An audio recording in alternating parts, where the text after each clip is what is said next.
For today's vlog uli, ito na. Magluluto tayo ng arroz caldo na manok.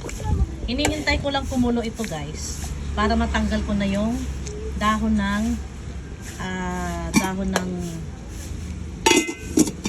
tanglad. So ito guys 2.6 kilos. Ginisa ko na siya sa sibuyas, bawang at maraming luya. At tinimplahan ko na rin ng asin. Habang pakukulo ko to, pinakukuluan ko to, naka-pre-cook na ang ating malagkit. Ang malagkit ay 1.5 kilo yan. So pagkulo nito, ilalagay na natin tong malagkit na pre-cook na half cook lang yan. Medyo hilaw-hilaw pa yung bigas. Kasi dito pakukuluan pa natin.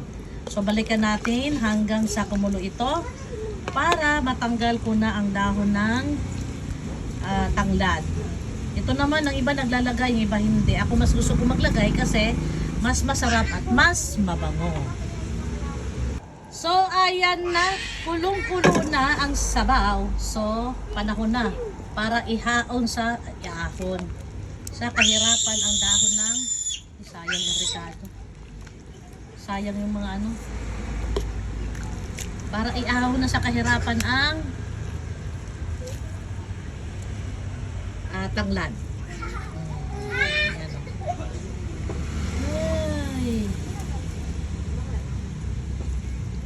Tanggalin na natin ang tanglad para hindi istorbo sa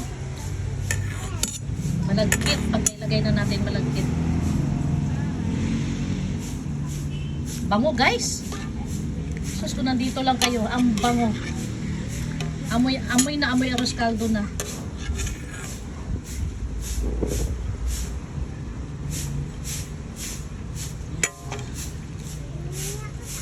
Ay, ang bango.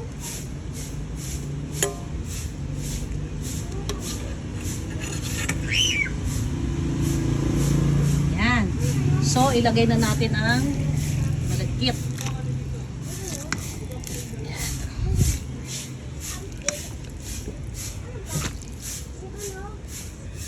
Ihalo na natin dito. Ang bango, pati malagkit, ang bango.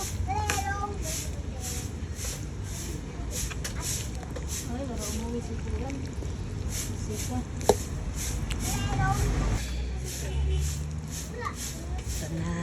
So, konti na lang. Ayan o. Pag may matira niyan, pwede ko gawing biko. Bibili na lang ako ng niyog. Biko na siya.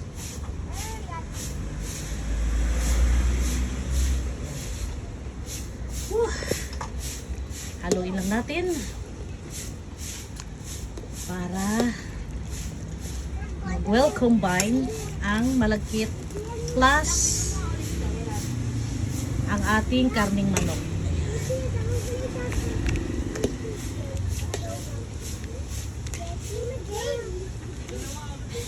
Ang daming sahog no kasi hindi lang to merienda, tanghalian at hapunan na ito.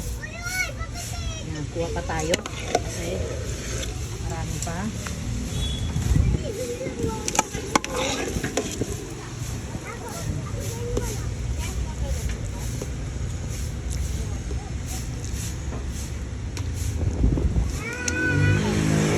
Itong tara guys, gagawin kong biko.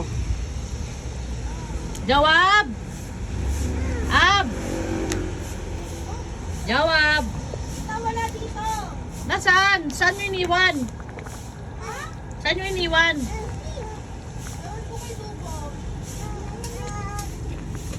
Ayan na guys. Look. Diba? Masahalo. Ay. Ayan, sarap na. Nakatimpla na to guys. Kainin na lang. Pakuluin ko lang ng pakuluin ng gusto to. Sarap. Pakuluin lang natin guys at pwede na nating i-serve. Ito na ang ating super malagkit na arroz caldo. Kainan na!